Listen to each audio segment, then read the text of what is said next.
Beyond roses and chocolates, what if everything you thought you knew about love was just the tip of the iceberg? We usually picture the lover as roses, chocolates, candlelit dinners, and grand romantic gestures.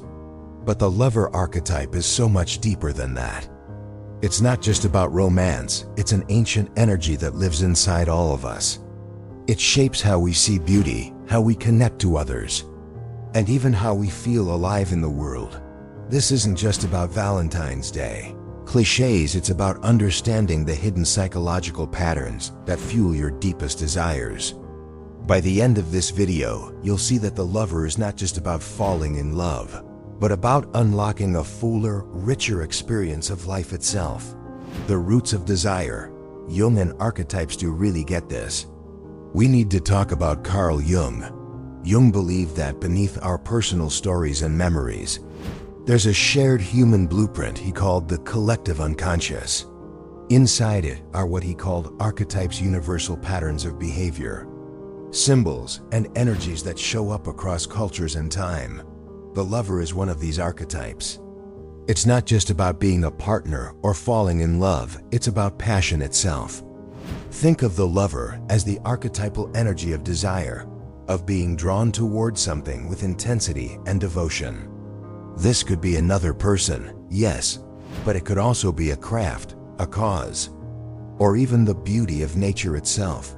When you felt alive for the first time listening to music that moved you, or when you poured yourself into a hobby so fully that hours slipped away, that's the lover at work.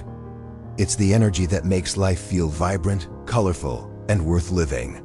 Desire beyond romance. Here's the surprising thing.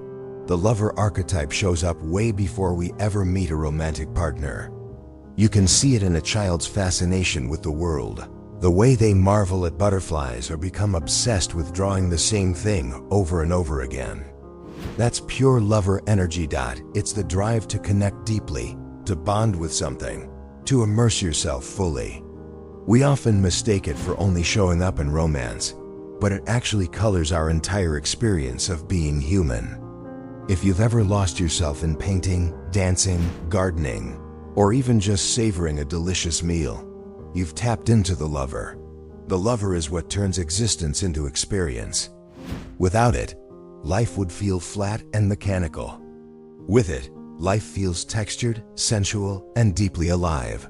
The multifaceted lover, beyond the partner. So, how else does the lover show up? One way is in self-love. When you genuinely take care of yourself, not out of duty, but because you cherish yourself, that's the lover in action. It could be as simple as preparing a nourishing meal, enjoying a bath, or listening to music that makes your heart swell. The lover also flows into friendships. Ever notice how some connections feel electric, not in a romantic way, but in a soulful way? That bond is charged with lover energy. It's the part of us that craves closeness, intimacy, and authenticity, whether with a best friend, a sibling, or even a community we feel deeply connected to.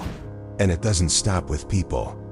The lover is also about how we relate to the world around us.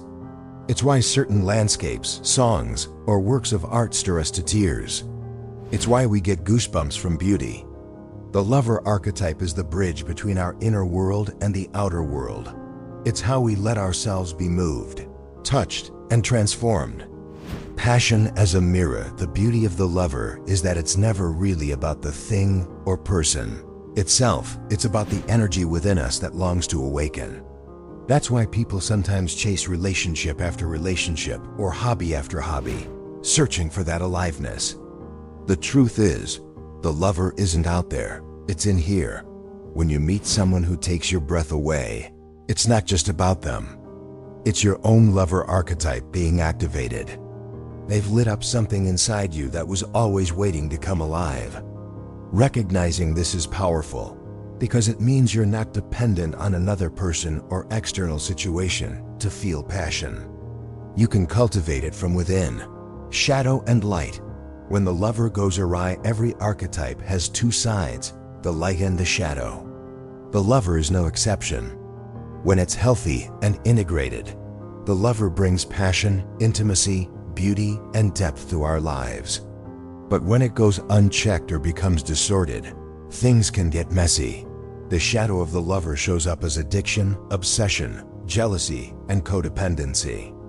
Think about it when passion turns into fixation, when desire becomes dependency, or when attraction turns into unhealthy attachment. That's the lover operating out of balance. It's not that the lover is bad, it's that without awareness, its intensity can take over. Instead of deepening life, it can narrow life into desperation, fear of loss, and endless grasping. The trap of unrealistic expectations, another shadow form of the lover, is when we expect other people or external things to constantly fulfill us. Maybe you've heard this idea before: you complete me. It sounds romantic, but it's actually dangerous.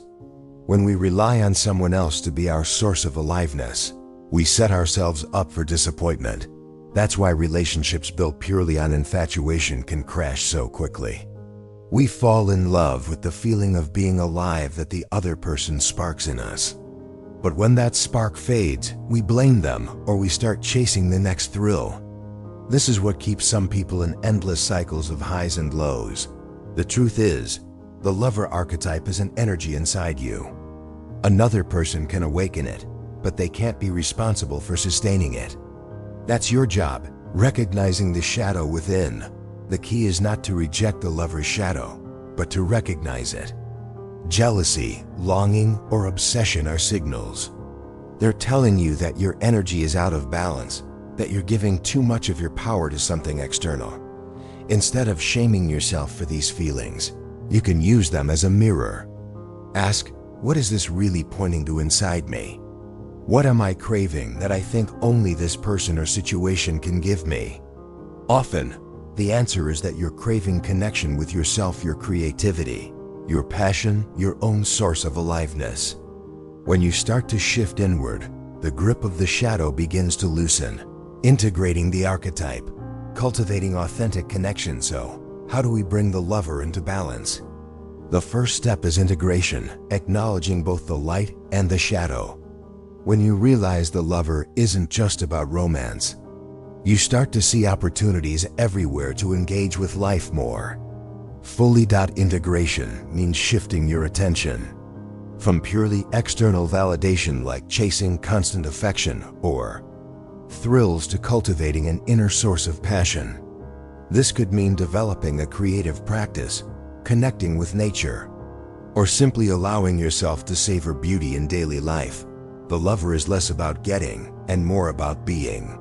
It's about being present, open, and alive in the moment. Practical ways to engage the lover daily. Let's get practical. How can you work with the lover archetype every day?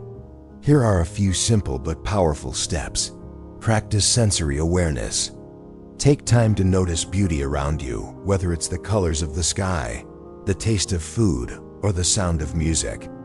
The lover thrives on the senses. Create with passion. Whether it's cooking, painting, dancing, or gardening, let yourself pour energy into something that makes you feel alive. Nurture your connections.